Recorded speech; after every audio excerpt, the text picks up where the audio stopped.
बदलापूर नगरपालिकेचे प्रशासक मारुती गायकवाड यांनी शहरातील अतिक्रमणाविरोधात धडक मोहीम हाती घेतली।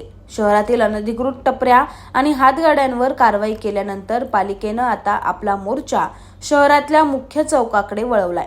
पालिकेच्या अतिक्रमण विरोधी पथकानं कात्रप तसंच मॅकडॉनल्ड चौकातील अतिक्रमण हटवले। या कारवाईमुळे बदलापुरातील मुख्य चौक मोकळा श्वास घेऊ शकणार आहे। या कारवाईवेळी पोलीस आणि पालिकेतील सुरक्षारक्षकांचा मोठा फौजफाटा तैनात होता।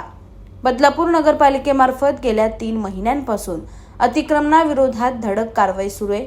या मोहिमेअंतर्गत पालिकेनं कात्रप, बेलवली, हेंद्रेपाडा, शिरगाव स्टेशन परिसरातील अनधिकृत हातगाड्या आणि टपऱ्यांवर कारवाई केली।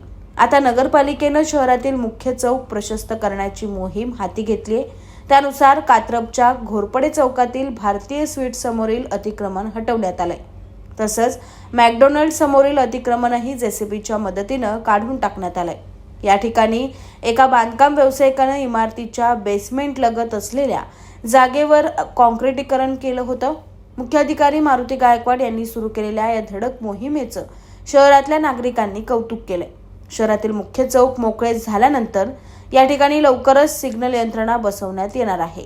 बरेच दिवसापासून सिग्नल व्यवस्थेचं टेंडर पण झालं आहे, सिग्नल बसवणार म्हणून आपण बऱ्याच वेळा चर्चा पण करतोय आणि त्याचा अंतिम स्टेज अंतिम फायनल टच द्यायचा आहे त्यासाठी। मग त्यासाठी जेवढे काय फायनिंग करता येईल, चौक जेवढे मोठे करता येतील आणि सिग्नल बसवल्यानंतर ट्रॅफिक सुरळीत व्हायला पाहिजे, त्या अनुषंगानं जेवढं चौक मोठे करता येतील नगरपालिकेच्यात जी जागा आहे पण कुठल्या बिल्डर लोकांनी कंपाऊंड केलं असेल किंवा कोणी ताब्यात घेते असेल तर ती जागा आपण ताब्यात घेऊन चौक मोठे करतोय, जेणेकरून सिग्नल बसल्यानंतर ट्रॅफिक सुरळीत चालू आहे। बघा, आज आपण सकाळी घोरपडे चौक मोठा केला, आता नागरी चौकामध्ये आहोत, खरवई चौक आहे, नंतर आपला DG1चा चौक आहे, नंतर आपला स्वामी समर्थ चौक आहे, असे शहरातले जवळपास 13 ते 14 चौक आपण मोठे करू।